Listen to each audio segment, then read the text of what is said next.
এই বাংলাদেশকে যারা বাংলাদেশ চেয়েছিল না, বাংলাদেশের বিরুদ্ধে যারা দাঁড়িয়েছিল, এই হানাদার বাহিনীর সপক্ষে উঠে এদেশের মামুনদের ইজ্জত যারা লুণ্ঠন করেছিল, যুবক যুবতীদেরকে নিয়ে, চাচি খালুদেরকে নিয়ে ওই হানাদার বাহিনীদের কাছে লেগে দিয়েছিল। ওই হানাদার বাহিনীরা শিয়াল কুকুরের মতো আমাদের মামুনদেরকে চিবিয়ে খেয়েছিল। যারা সহ্য করতে পারে নাই তাদের নির্যাতনে আত্মহত্যা করেছিল। কতজনের স্বামী গ্রহণ করে নাই, কিন্তু সব দলে আছে, একটা দলে নাই। এই একটা দলে কিন্তু মুক্তিযোদ্ধা নাই। জাকের পার্টি বলবে, জাকের পার্টির মধ্যে মুক্তিযোদ্ধা ভাবনা আছে একটা। আমাদের অনেক মুক্তিযোদ্ধা আছে। এদেশে মুক্তিযুদ্ধের কথা যদি ভাবি, জাকের পার্টি ভাবে। এদেশে জুলাই আন্দোলনের কথা ভাবলে জাকের কথা ভাবে।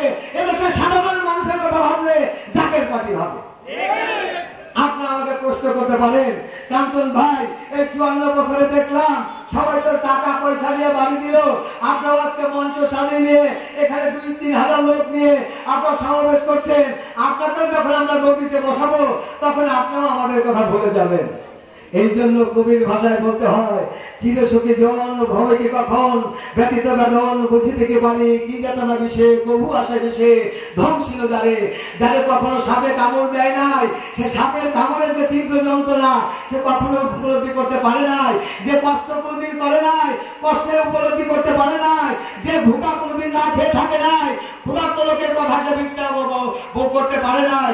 আপনার 5 তলায় মানুষ হয়েছেন, আপনার সোনার চামচ দিয়ে মুখে দাঁড়িয়েছেন। এদেশের সাধারণ মানুষের কথা আপনারা ভুলে গেছেন। এদেশের কৃষকের কথা যদি ভাবতেন, এদেশের শ্রমিকের কথা যদি ভাবতেন, এদেশের মজুরের কথা যদি ভাবতেন, এদেশের রিক্সাওয়ালার কথা যদি ভাবতেন, এদেশের ভ্যানওয়ালার কথা যদি ভাবতেন, এদেশের সাধারণ ব্যবসায়ীর কথা যদি ভাবতেন, আপনারা ওই 5 তলায় বসতে থাকতে পারতেন না। আপনাদের টেবিলের সামনে ভালো ভালো ভাবতে পারতো না। আপনারা যদি মনে করতেন এই বাংলাদেশের মানুষ এখন এক ফুটো খেতে পারছে না, তাহলে আপনার মুখে ভাতগুলি যেত না। আপনারা এদেশের সাধারণ মানুষের কথা ভাবতেন। আপনারা তো কেউ সাধারণ মানুষের কথা ভাবেন না। হয়তো বলতে পারেন আমার পূর্ববর্তী বক্তা বলে গেছে আমরা কৃষক, হ্যাঁ আমরা কৃষক, আমি কাঞ্চন কৃষক, আমি ব্যবসায়ী, আমি শ্রমিক, আমি মজুর।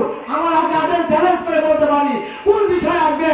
আসেন মাঠে থাকার জন্য আমি চ্যালেঞ্জ করে বলতে আমি থাকবো। আসেন বুঝামতা নেওয়ার জন্য আমি চ্যালেঞ্জ করে বলতে পারি বুঝামতা নিয়ে চলবো। আপনি খাতা কর্মে আসেন, আমি খাতা কর্মে আপনার হাতে চ্যালেঞ্জ করবো। ব্যবসায় আসেন, সমস্ত বিষয়ে দিয়ে আমি পারদর্শী, অর্থাৎ আমরা অবগত আছে। পারদর্শী তা বলছি না, সরি, আমি ওইটার উপলব্ধি। একজন কৃষকের মনে কি কথা, অর্থাৎ আমি কৃষি কাজ করি, কৃষকের ব্যথাটা বুঝি। যে কৃষক রাত দিন পরিশ্রম করে কঠোর যে রোদের মধ্যে পুড়ে এই বৃষ্টিতে ভেজে এদেশের 18 কোটি মানুষের অন্ন জুগাচ্ছে, সেই কৃষকের কথা কেউ ভাবে না। ভাই আমার লক্ষ্য করে শোনেন, আমরা কৃষক যারা, এই কৃষকের মূল্যায়ন হচ্ছে না।